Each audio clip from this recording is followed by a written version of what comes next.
Hey guys, what's up? Welcome back to the Conflict of Nick channel. I'm your host Nick, as always, and I just want to mention something before we start today's video on explaining armor in the game, armored units.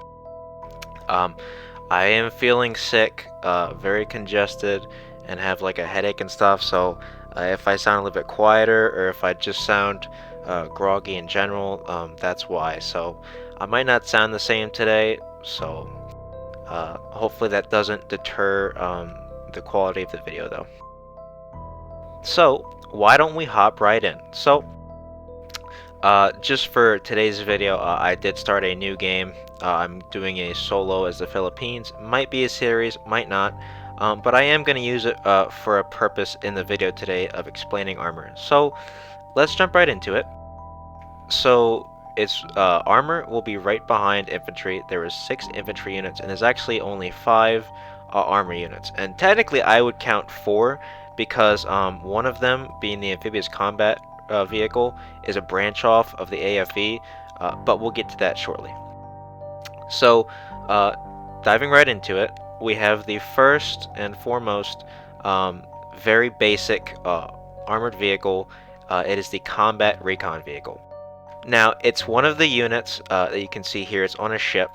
It's one of the units that everybody starts with at least one of every game.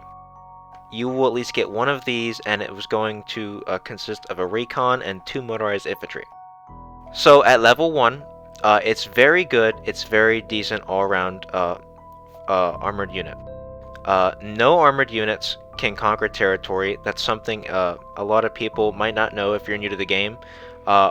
Infantry only can conquer territory, as far as the game goes right now.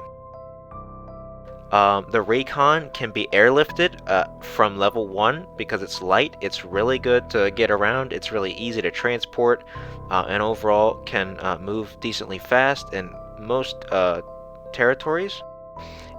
And one of the unique things about combat recon vehicles is that it has the scout ability.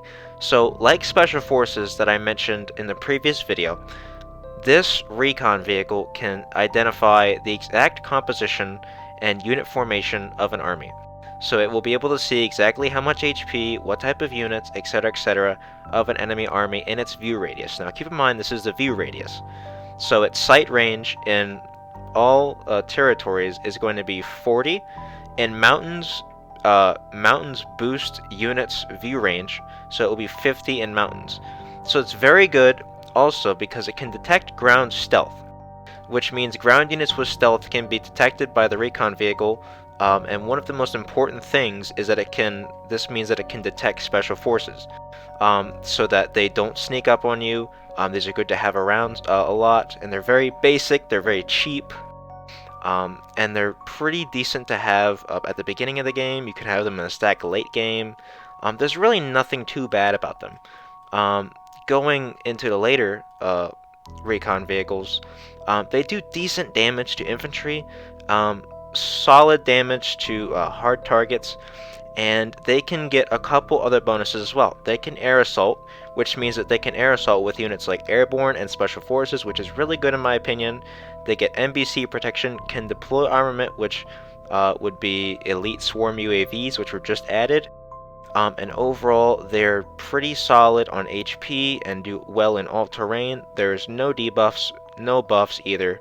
So they're all around an even unit and not bad to have in any situation. Moving on from the recon vehicle, just below it, we will move on to a more heavily armored vehicle, which is going to be the armored fighting vehicle, in this case for Western, the M551 Sheridan. So, as I'm playing the Philippines, I am the Western Doctrine, and I forgot to mention this in the last video for some of the units that do get buffs for certain doctrines, because doctrine buffs do exist in this game, so I included that in the comments in the last video, as well as what it takes to build these units, so I will go over that. Armored fighting vehicles are best when used with the Western Doctrine, and the buff exactly is that level 1, the armored fighting vehicle of Western will get 30 HP while an Eastern or an EU AFV will only get 27 HP. And max level, the Western will get 40, while the others only get 37. So that's overall a pretty decent buff, nothing too major, but also it helps just that little extra bit because there are a lot of battles that will come down to those last little pieces of HP. So what's good about the Recon vehicle? Honestly, the Recon vehicle is one of the better units in my opinion as far as armor goes. The AFV is an all-around solid unit. It does really good damage to infantry, especially at level 1, and does decent to armor. It does 5. Now, one of the interesting aspects is that it can get some pretty solid bonuses in terms of terrain. In desert, it gets 50% attack bonus, which is amazing. It's meant for that, and it's meant to be on the offensive, which encourages players using this vehicle to use them on an attack. They'll get 25% defense bonus in desert, 25 all-round in tundra, and 25 defense in forest.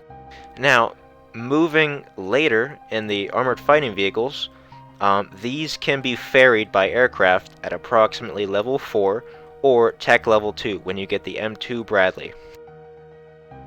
Once you get max level, especially the Urban Survival Kit, you will be granted, especially with some very nice buffs. So, unlike the 3rd tech level, or any level before the Urban Survival Kit, this upgrade will allow the armored fighting vehicle to be one of the best all-around vehicles in the game, in my opinion. Again, that's my opinion. Not only does it do 11 damage to soft targets and 7 to armor and have decent all-around hit points, as well as defense to aircraft and helicopters, it gets 25% attack and defense in cities and suburbs. This means that in most territories like desert, tundra, forest, and cities, that this will be a very good unit for not only defending but also attacking. This is a great all-around unit and can be produced pretty cheaply, especially at level 1, for components and electronics, and it is a really great unit to have stacked with anti-aircraft and infantry. It can soak up some damage, it can do decent overall damage as well when engaged in melee combat, and overall isn't a really bad idea to get with any doctrine, but preferably you'd want to get it in the Western doctrine. This unit requires a level 2 army base to build and an arms industry level 1. It does not require a recruitment office, but you should have recruitment offices because it does decrease the build time of your vehicle. This armored vehicle cannot air assault, but it can be airlifted, so it can be easy to transport. Moving on to one of the lesser talked about vehicles in the game, it is the branch off of the regular armored fighting vehicle, the Amphibious combat vehicle. Now, this unit, like the Recon vehicle, does not have a best doctrine, and therefore does not have anything significant to list for a specific doctrine. At level 1, if you get armored fighting vehicles, you can then branch off to the Amphibious combat vehicle. Now, you will unlock, so these units are different, because a branch off unit like this, like Amphibious combat vehicles, there's only 3 upgrades, and they're all tech levels, so there's only 3 upgrades you will ever need to buy, because the way you unlock these upgrades is by advancing to the next level of the regular armored fighting vehicle. So if you have level 1 AFVs, you can get level 1 ACVs. With the Bradley, level 2 you can get the level 2, and so on, so on. So, what is unique about these vehicles? Well, for starters, as in the name, they are amphibious. That means they can disembark without the use of harbors. Now, these are very good and meant to stack with naval infantry and amphibious, other amphibious units. They cannot conquer land, obviously, as no vehicles can, and they have some pretty interesting quirks about them. They can scout just like a Recon vehicle, but also unlike a regular AFV. This is the only other vehicle besides the Recon vehicle in armored units that can actually scout and identify the exact composition of an enemy army. Same with the Recon, it can also reveal stealth of ground units, which is really good. One thing to mention about these is that they do extremely high damage to infantry targets and decent damage to armor. They're like a slightly better AFV. But one unique thing about them is that they get very interesting terrain buffs. These vehicles, similar to most units in the game, get a debuff in mountains by negative 25% attack and defense, so you don't want to have them there. But where they really excel is they really excel in forests, jungles, and tundra. In forests, these units are packing plus 25% all-around damage, defense, or attack. In tundra, they're packing the same. In jungles, they're packing a 25% defense buff and a 50% attack buff in jungles. So these units are meant to excel in terrain that most units do not. Other units that will excel in terrain like this will be special forces, and not many other units get buffs like that, so they're really, really good. Unfortunately, they cannot, if I believe I'm right, they cannot be air assaulted like regular AFVs, but overall they are pretty solid to have on the battlefield, especially if you're going for a marine build or you're an island nation and you want to have an armor setup that can land amphibiously and support your naval units. At max level, they're packing 12 infantry damage, which is really good. If you're in jungle and attacking, each one of these is going to do 18 infantry damage, which is really solid and decent damage to hard targets. These are going to require the same buildings as AFVs. They're going to require an army base level 2 and an arms industry level 1. They cost a lot of components like AFVs and electronics. Next, we're going to move on to, in my opinion, I think the most used unit in the game, at least one of the most used units in the game. It is, without a doubt, the main battle tank. Now, main battle tanks are unique and have a lot of interesting things about them. They have advantages and disadvantages alike. A lot of players hate them, a lot of players love them. They're one of the more controversial units in the game. So, jumping right in, we can see that unlike armored fighting vehicles and recon vehicles, and even tank destroyers, which we'll get to in a little bit, these can't be researched for a few days. These can be researched by day 3, and this is in the Western Doctrine. And I believe the Western Doctrine differs from the other doctrines in terms of research days. I don't remember exactly what days there are, but I will try to get that to you in the comments in the comment section below after this video. So, main battle tanks.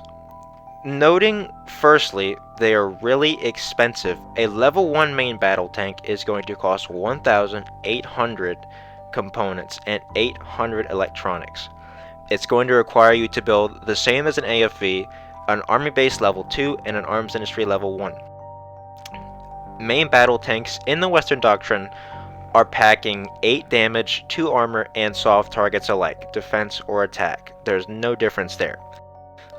They're going to get some really unique buffs. In open ground, no doubt, they are getting 50% attack bonuses, which is crazy insane. They get a 25% defense bonus. In mountains, they are suffering greatly with a 50% debuff in attack and minus 25% debuff in defense. In cities and suburbs, they're getting minus 25% all around. In jungles, the same debuffs as mountains, and in desert, getting an overall 25% buff. So, what is bad and good about these tanks, as well as the ugly? So, noting the unique features of the main battle tanks in regards to doctrine, each doctrine has a unique place for their main battle tanks. European doctrine main battle tanks do, I believe, 10% more damage to infantry targets, soft targets. Eastern ones are packing, I believe, more speed, and they are also packing more armor damage. The main battle tanks of the Western Doctrine are packing more hit points. They're basically the tankiest version of main battle tanks in terms of doctrine. So while another MBT would have less hit points than this, these are packing about 50.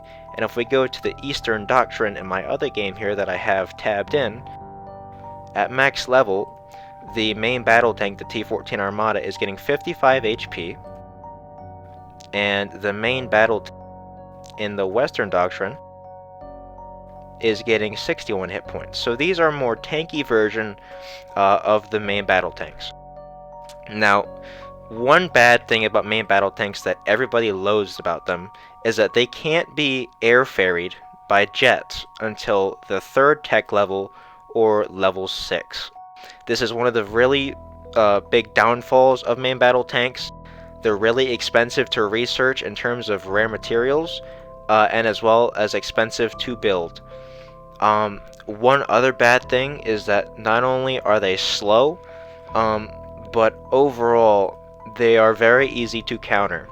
It really depends on terrain for these vehicles, but they can be good in some situations. So at max level, the M1A3 Abrams, the Western main battle tank at max level, is packing 12 soft target damage and 13 armored target damage. They get the same buffs, apart from that the Urban Survival Kit removes the debuffs in cities and suburbs. They get no buffs, however, like AFVs do. They also have no damage defense against jets, but some to helicopters.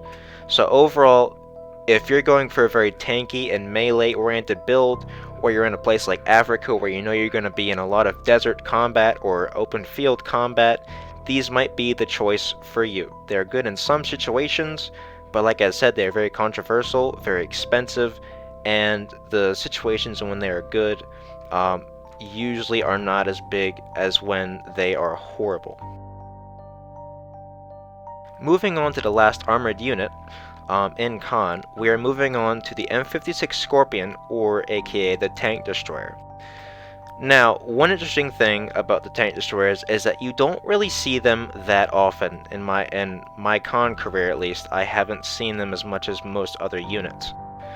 These can be researched day 2 in the Western Doctrine, and the best doctrine for Tank Destroyers is EU, which I believe gets more hit points or damage.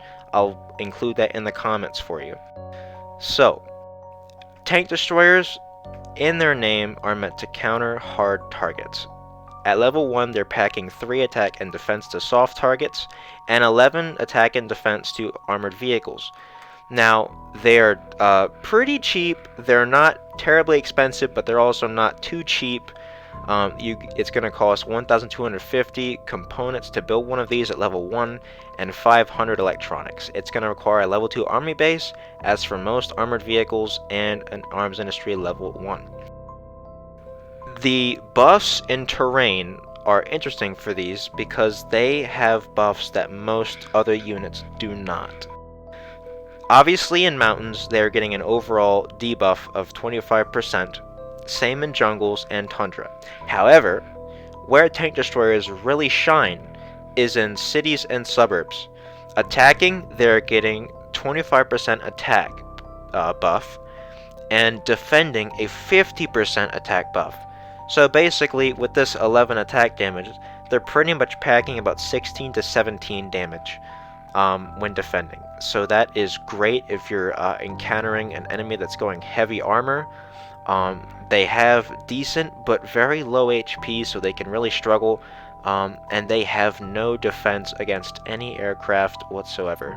They cannot conquer territory, and I believe it is only at level 4 to where they can be ferried by aircraft. So, when looking at this max level, they are not really getting any terrain buff or debuff changes.